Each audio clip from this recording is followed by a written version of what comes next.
Translation. The 10 kinds of air acting within the body are compared to the spokes of the chariot's wheels. And the top and bottom of the wheel itself are called religion and irreligion. The living entity in the bodily concept of life is the owner of this chariot. The Vedic mantra pranava is the bow, and the pure living entity himself is the arrow, and the target is the Supreme Being. Purport by His Divine Grace A.C. Bhakti Vijnana Goswami Srila Prabhupada ki.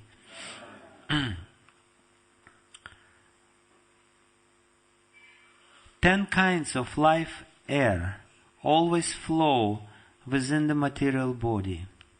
They are called prana, pana, samana, vyana, udana, naga, kurma, krikala, devadatta and dhananjaya. They are compared here to the spokes of the chariot's wheel.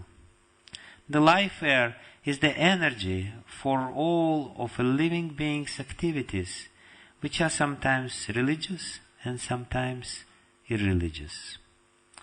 Thus, religion and irreligion are said to be the upper and lower portions of the chariot's wheel. When the living entity decides to go back home, back to Godhead, his target is Lord Vishnu, the Supreme Personality of Godhead. In the conditioned state of life, one does not understand that the goal of life is the Supreme Lord. Nate vidu svartagatim hi Vishnum durashaya ye bahirartha maninah. The living entity tries to be happy within this material world, not understanding the target of his life. When he is purified, however, he gives up his bodily concept of life and his false identity as belonging to a certain community, a certain nation, a certain society, a certain family, and so on. Sarvapadi vinirmuktam tat paratvena nirmalam. Then he takes the arrow of his purified life, and with the help of the bow, the transcendental chanting of pranava, or Hare Krishna mantra, he throws himself toward the Supreme Personality of Godhead. Srila Vishwanatha Chakravarti Thakur has commented that because the word bow and arrow are used in this verse, one might argue that the Supreme Personality of Godhead and the living entity have become enemies. However, although the Supreme Personality of Godhead may become the so-called enemy of the living being, this is his chivalrous pleasure. For example, the Lord fought with Bhishma, and when Bhishma pierced the Lord's body on the battlefield of Kurukshetra, this was a kind of humor or relationship, of which there are 12. When the conditioned soul tries to reach the Lord by hurling an arrow at him, the Lord takes pleasure, and the living entity gains the profit of going back home, back to Godhead. Another example given in this regard is that Arjuna, as a result of piercing the Adhara Mina, or the fish within the chakra, achieved the valuable gain of Draupadi. Similarly, if the arrow of chanting of the holy name of the Lord, if with the arrow of chanting of the holy name of the Lord one pierces Lord Vishnu's lotus feet by dint of performing his heroic activity of devotional service, one receives the benefit of returning home back to Godhead. Srila Prabhupada ki jai. Laksham dasha pranamadharma dharma chakre bhimanam rathinam cha jivam dhanurhitasya pranavam pathanti sharam tu jivam parameva lakshyam. The 10 kinds of air acting within the body are compared to the spokes of the chariot's wheel. The top and the bottom of the wheel itself are called religion and irreligion. The living entity in the bodily concept of life is the owner of the chariot. The Vedic mantra pranava is the bow, and the pure living entity himself is the arrow, and the target is the Supreme Being. Namo Vishnupadaya Krishna Preshtaya Bhutale Srimate Bhakti Vedanta Swami Niti Namine Namaste Saraswati Devi Gauravani Pracharine Nirvishesha Shunyavadi Paschatya Vanchakalpatarubhyascha Kripa Sindhubhyevacha Patitanam Pavanebhyo Vaishnavebhyo Namo Namaha. Jai Shri Krishna Chaitanya Prabhu Nityananda Shri Advaita Gadadhara Srivasadi Gaura Bhakta Vrinda. Hare Krishna Krishna Krishna Hare Hare, Hare Rama Rama Rama Hare Hare. Ajanulambita Bhujoganakavadato Sankirtanaika Pitaro Kamalayataksha Vishwambaro Dvijavaro Yugadharma Palam Vande Jagat Priyakaro Karunavadaram Yantah Pravishimam Avachimam Prasuptam Sanjeevayate Kila Shakti Daraksvadamna Anyam Shahasta Charana Shravanat Vagadim Pranannamo Bhagavate Purushaya Tubhyam.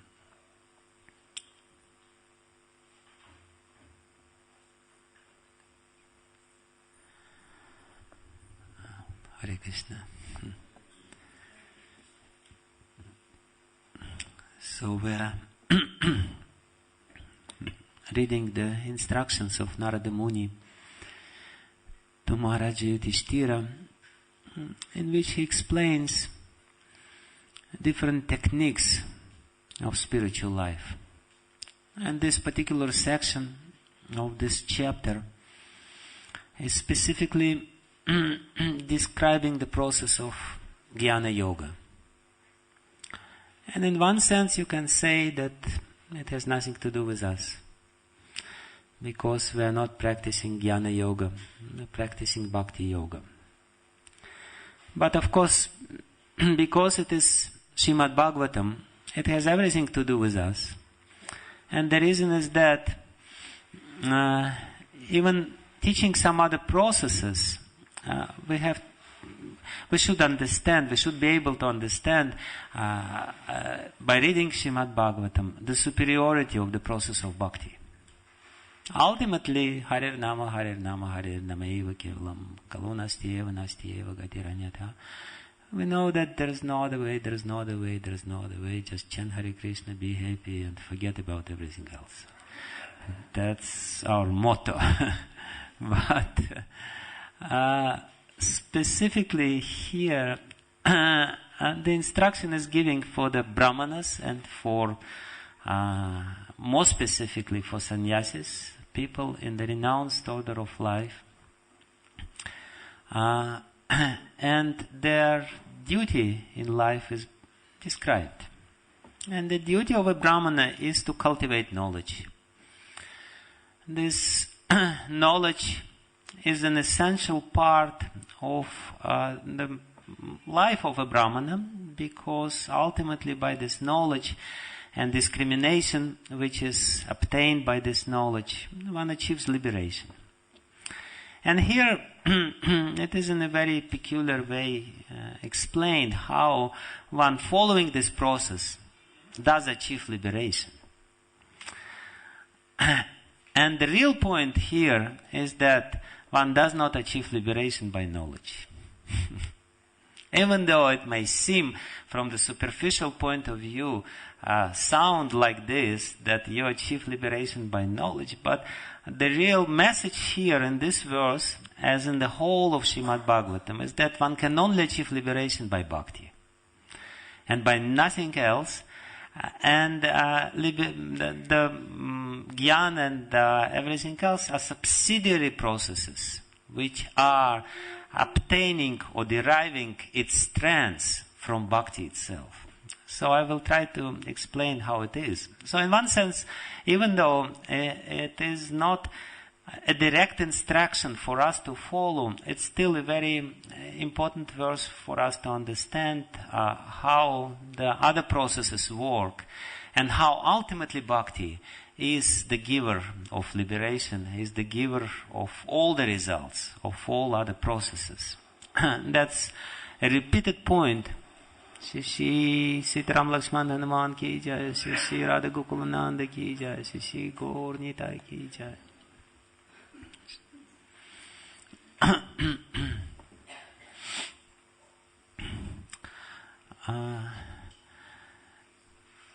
So it is explained in the previous verse that this famous comparison, or the famous metaphor of body compared with the chariot is presented here. And we know this metaphor. This metaphor is very famous in Katha Upanishad. It is elaborately described, and Prabhupada quotes in the previous purport the verses from Katha Upanishad. And his point of doing this is specifically to say that ultimately the body, which is, although temporary, the human body is very important because it has to bring us to God. This chariot has to bring us to God. So that's the point of the previous verse that, and Prabhupada is quoting this, and he says, he quotes the verse from Katha Upanishad, and he says, so, advanah param apnoti, tad vishnoh paramam padam. Ultimately, you have to drive this chariot to come to param padam, to the supreme abode of the Lord. Om tad vishnoh paramam padam sada pashyanti suraya. All the real brahmanas, those who know Brahman, and they see this goal in their life. This goal is very clear in their vision, because that's the real goal, because that's the sun, because that's the real achievement of human life. So, but here, it's very interestingly developed. This metaphor is very interestingly developed, and ultimately, the point of this particular verse is that you cannot achieve this goal just by driving the chariot. Even though in the verse of Katha Upanishad it is said that you should drive the chariot in such a way that it reaches the real goal, the abode of the Supreme Lord. But here it is specifically said that no matter how much you try to, drive this chariot is still being driven or is riding on the earth. Whereas this supreme abode of the Lord, which is the real goal of our life, is not on the earth. It is specifically said that the wheels of this chariot is this religion and irreligion, and how much you try, it's always sometimes religion, sometimes irreligion. And you remain basically on the same level. The chariot, you may drive very fast, but it will not fly up. It will remain on the same surface of the earth. And moreover, inevitably, you will commit some sinful activities. Some people, the point here of this comparison is very important, because some people think that you may achieve something very significant in this life just by avoiding sinful activities and trying to be very, very pious and very nice and very, gentle and this and that. Here it is said, no, forget it. You cannot add new quality in your life just by avoiding sins. First of all, because you cannot avoid sins. Sooner or later, the wheel of your chariot will make the full rotation, and, ultimately, you will commit some sinful activities. It's not possible to avoid sins. This life is sinful. This body is sinful. Just by taking birth from our mother, we inflict pain. That's sin. Little baby creates first sinful activity by coming out from the body of the mother. And mother is crying. Ah! That's terrible pain. And that's sin. This whole life is sinful. We're living by killing other living entities, and there's no way to avoid it, no matter how much you try. You may even starve to death, and you may put your, mask on your mouth. It just doesn't work. Life in this world is violent. The violence is the basis of this world, more or less. So therefore it is said that this dharma and adharma, sooner or later you will commit some adharmic activities if you are traveling here. And of course, it doesn't mean that we should not be careful, avoiding adharma. But ultimately we have to be also realistic that there is no new quality doesn't come to our life. This is not the driving force within the life. The driving force is different. And therefore, the combination of this metaphor from Katha Upanishad with another metaphor of Mundaka Upanishad is given or provided in this verse. In Katha Upanishad, yes, it is said that our body is the chariot and the mind is the reins of this chariot, and the buddhi is Sutta, the driver, and we are sitting there.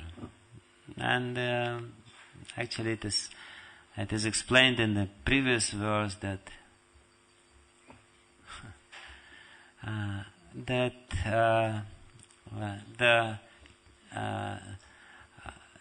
the one who is sitting on this chariot of the body is using the very nice seat of Chitta.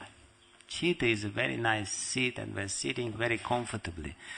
Chitta is pervading this body, and it is called Brihat. Brihat means big. So it's more or less the very important part of the body. Chitta means our consciousness, and this consciousness is pervading the body, and this tiny little soul is comfortably sitting in this big seat of body, or this big chariot. But here it is specifically said using another metaphor from Mundaka Upanishad. Because this metaphor of bow and arrow is used there in Mundaka Upanishad, where it is said that pranava mantra or omkara is the bow. And what you should do, and it is said that specifically in this verse 2 times the word jiva is used. And first, the jiva is used with the adjective abhimanam, the false identity. The jiva, which is falsely identifying with the body, is just driving in the body, taking a nice ride in the chariot of this body and enjoying life and looking, here and there, nice, green, sunny for a change. Very beautiful. So, but then it is said, 2 jiva. But there is another jiva. Not that there is another jiva, but there is another usage of this chariot. If you just want to ride on this chariot and enjoy the life in this material world, that's fine. This is what the body is meant for. God doesn't mind, please do it, it's up to you. Just drive until you are driven somewhere in a hellish place. Then maybe you will think a little bit more about the purpose of this driving. But then it is said, but there is another way of living, because jivan means living entity, and there is another way of living this, and in this case, the jiva becomes the arrow. In the first case, the jiva is just riding in this chariot, and jiva is enjoying the, scenery and nice things, and, the horses are, running here and there. Very nice, very good. But then, a completely different usage of this whole chariot is explained in this particular verse. It is said that, but jiva may become not just the seater of this chariot, not just the passenger of this chariot, but the arrow. The same very jiva who wants to achieve the real target, and you achieve the target by, taking your bow and putting the arrow, and you can just shoot the arrow and reach the real target. The real target or the real destination is not found by the driving of this chariot. The real target or destination is found if you really place jiva on the bow of pranav, or the transcendental sound. Pranav or amkara basically means pranav, means it's actually the English word pronunciation comes from the same word, pranava. Pranav means to call. And not to call, not only to call, pranav means really, desperately call. Pranav means you just call and call and call and call and call until somebody whom you call comes to you. Pranav or Omkar means you just repeat this word again and again and again and again because you do want to achieve the target. As Prabhupada very beautifully explains, Nate viduh svartagatim hi Vishnum, durashaya bahirartha manina. He says that this foolish people who have this durashaya, it's a very nice word. Unfortunately, you will not be able to understand how nice this word because you don't know Russian. If you would know Russian, you would be able to understand it properly. Because in Russian, durashaya means you're just complete fool. But durashaya means false hope, false desires, completely stupid desires. And because of the stupid desires and the stupid, completely useless hope to become happy in this world, you just driven this bahirartha manina for these external goals. People, it's so sad and so strange and so illogical that people, despite seeing around, experiencing themselves, knowing the history, still hope that they will be happy. Nobody was happy in this world, but they're very exceptional case. They'll definitely achieve happiness. Everyone thinks like this. There's no happiness in this world. It's just crazy. There is no happiness. Prabhupada says the happiness in this world is just a little drop of water in the desert. Very nice. It's crazy. Or in the same Katha Upanishad, there is another comparison that is said that the happiness of this world is like, you're dying of the thirst, the soul wants to be happy, and then there is a lot of water. But unfortunately, this water is salty. That's the ocean water. And you just drink this water and you say, oh, so nice. Oh, so nice. But then the thirst becomes even more intolerable. People in this world are trying to drink this salty water of material enjoyment. And that's exactly what is said here. Durashaya bahirartha manina. People don't know what is the goal. Nate viduh svartagatim hi Vishnum. Prahlad Maharaj, he says this very clearly. He says that, they just don't know what it is. That the real goal, the target, as it is said here, param hi lakshyam. That param Brahman, the Supreme Lord, Supreme Personality of God, it is the lakshyam, is the target of all our endeavors. So when one understands this, and when one understands this, that you cannot achieve this goal by using this body alone, you take the help of this pranava, of this calling, of this transcendental sound. Om, om, om, om, om, om, om. Hare Krishna, Krishna, Krishna, Hare Hare, Hare Ram, Ram, Ram, Hare Hare. Prabhupada is very mercifully adjusting the content of this verse to us, and he says, forget about this pranavas, just chant Hare Krishna. But ultimately it's the same. the transcendental sound is compared here with the bow, and the jiva or the soul is like an arrow, and by using this bow you can shoot and reach the goal. But the exact metaphor or comparison of this world of this verse is also very interesting, because, and that's why I said, which is very clear from the context of this verse, that it's not specifically about us. It's about the process of Jnana Yoga. Because what happens when the arrow is shoot from the bow? It leaves the bow, right? It really, bow is not necessary anymore. So the process of Jnana Yoga is like this. They do use pranavamkar.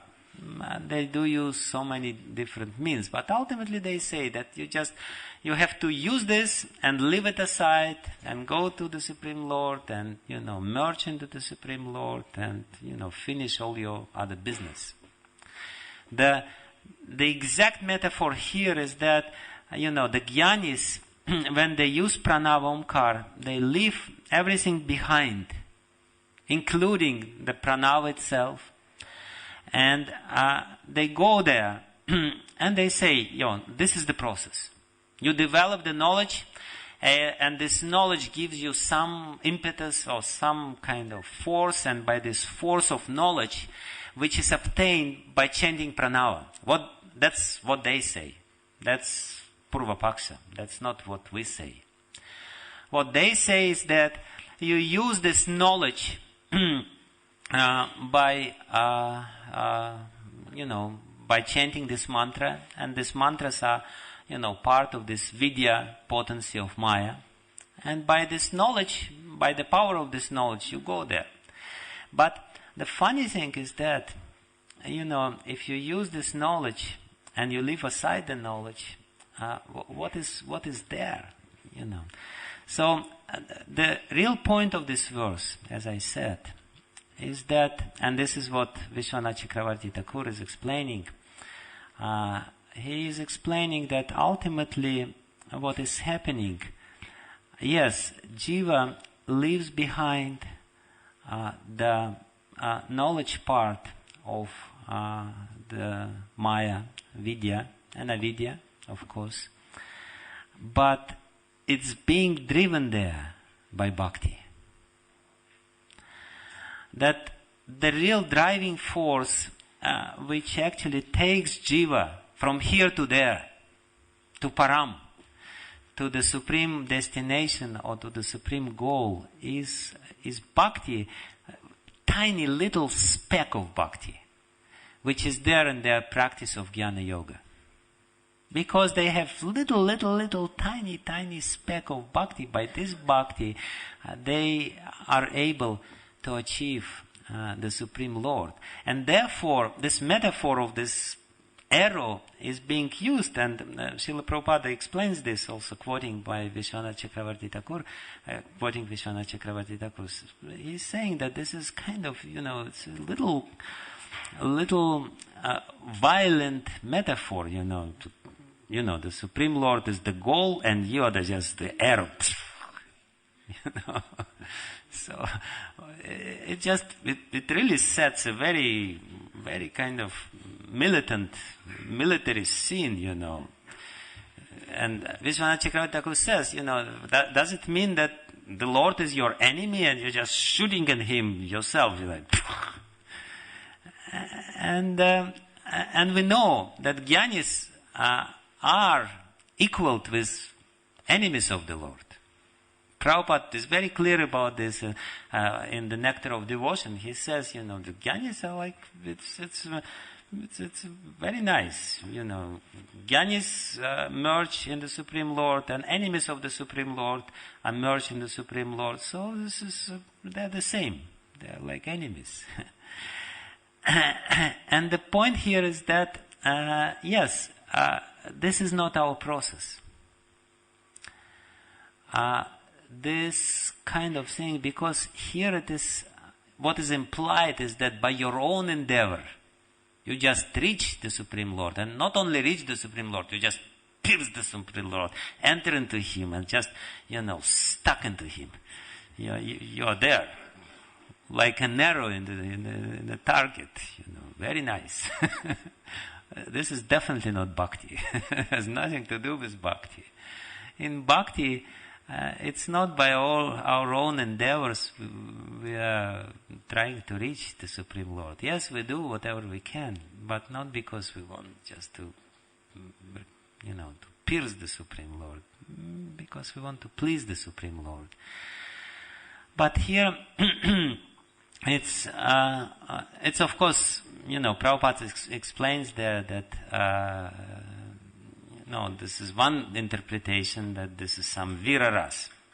And Jnani is like, they are in this viraras with the Supreme Lord, and Supreme Lord says, yes, okay, fine, no problem. But then, and it is also said that Krishna explains this in Bhagavad Gita. Brahma bhutam prasanatma nashauchati nakakshati samak sarveshu bhutishu mad bhaktim labate param.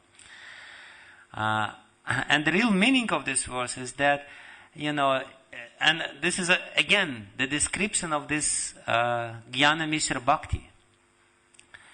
By Jnana, you achieve this state of liberation, prasanatma. You live behind this, and then mad bhaktim labate param. You achieve this little bhakti which is there already. And Vishwanath Chakravarti Thakur says, what does it mean? What you're talking about? It is said here that you achieve. How you achieve it's already there. The contradiction here, what he wants to say is that you're achieving something by bhakti, but in this particular verse of Bhagavad Gita it is said you achieve it, you achieve bhakti. Whereas we say you achieve it by bhakti, so it means the bhakti is there. It says it's like, you have a little jewel, and there is a lot of husk and grains, and this little jewel is hidden under the whole mountain of some rotten material. But then when this perishable material is melted by the natural process, then the jewel still remains. So basically what is explained that, by this bhakti you come to the Lord, and only this bhakti remains. Everything else is left aside. And therefore, Prabhupada says that this interpretation of this arrow metaphor can be different. One interpretation is that, yes, there is this chivalrous Jnani, and he just wants to achieve the Lord.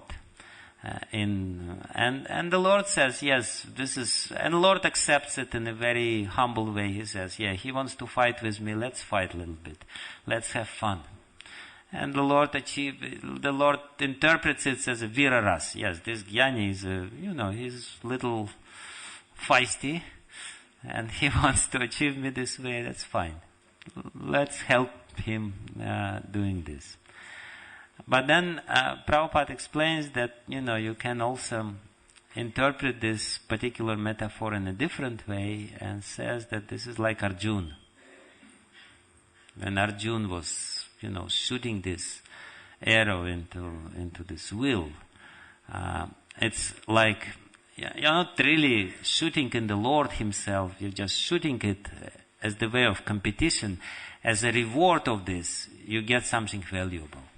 You get the Supreme Lord, you get his abode, you get this, as Arjuna received Draupadi ultimately. And this is more suitable for bhaktas. But ultimately, again, what is explained here, and the real point of this verse is that by chanting, it's not the video which is important. When we chant the holy name of the Lord, when we chant pranava mantra, it's not the video which is really important. What is important is our bhakti. And therefore pranava is called pranava. Pranava means, as Prabhupada says, how you should chant the holy name. You should chant the holy name in the same manner as the little child is calling his mother. You know, Hare Krishna, Krishna Krishna, Hare Hare, Hare Ram, Ram Ram, Hare Hare. So that's pranava. That's, you call him again and again and again. And ultimately, if you do it sincerely enough, then the Lord comes to you. It's not that just by this calling you just transported into the spiritual abode. By this calling and by your humility, the Lord comes to you and the Lord says, yes, I know. You are the surrendered soul. And ultimately, if we see the life of the devotees, we can see that in the lives of the devotees, what Krishna does with the devotees, he just makes them very sincere. Sometimes people think that if somebody becomes a devotee, his life should become very easy and nice and the Lord should do something. I have to tell you some real secret. Your life will become completely miserable. This is what the Lord does to you.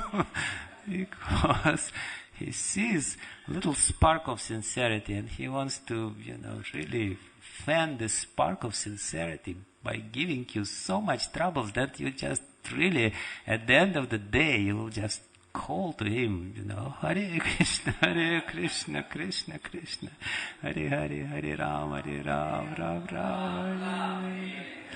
There is a very interesting description of this.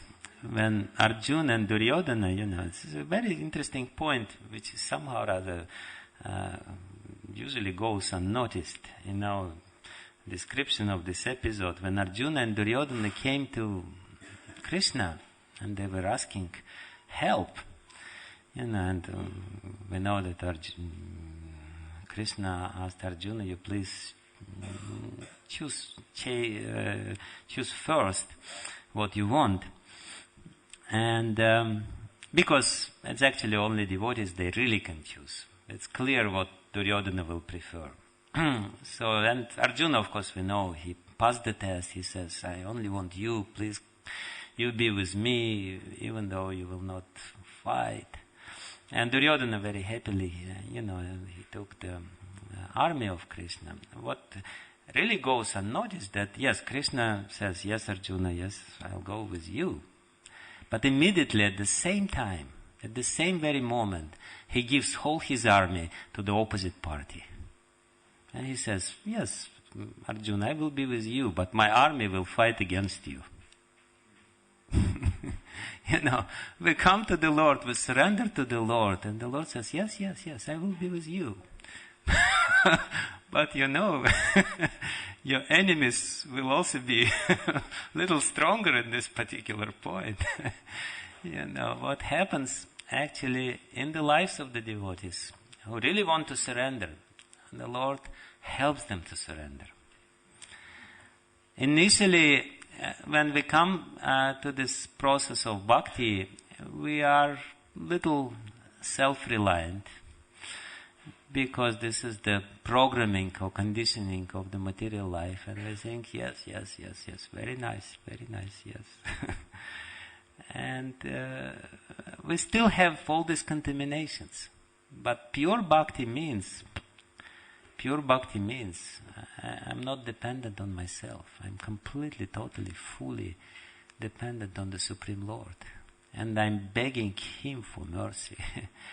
And the Lord helps us to come to the state of consciousness by arranging a very inconceivable things in our life. And we can see it. If we take the lives of the devotees, we can see how they struggled. And of course, the Lord always helped. But at the same time, He gave them tests. test after test after test after test. To teach them how to become stronger in this world from one point of view, but at the same time to teach them how to internally to surrender. What all these tests do to us, which is very important, which Krishna mercifully gives in our lives, they make us stronger, no doubt about it. Every time when Arjuna would pass test, it's interesting, when Bhima initially was poisoned, Duryodhana wanted to finish him and he gave him poison. So Bhima, he became as strong as the 10,000 elephants by taking this poison. He went to Nagaloka. Every time, practically every time when some impediment, some problem was there in their life, they would become more strong. And that's exactly what's happening with the devotees who are ready to fight for the Lord. He gives them tests which make them stronger. But at the same time, exactly at the same time, the Lord also, through the medium of all these tests and impediments and problems which He mercifully sends in our life, He also kind of pushes us in the direction of complete internal surrender. When ordinary people become stronger, then they become more proud. The more strength they get, they become more and more and more proud. But when devotees, in real life, if they really surrendered, they pass through the test. They become stronger, but at the same time, they become more humble.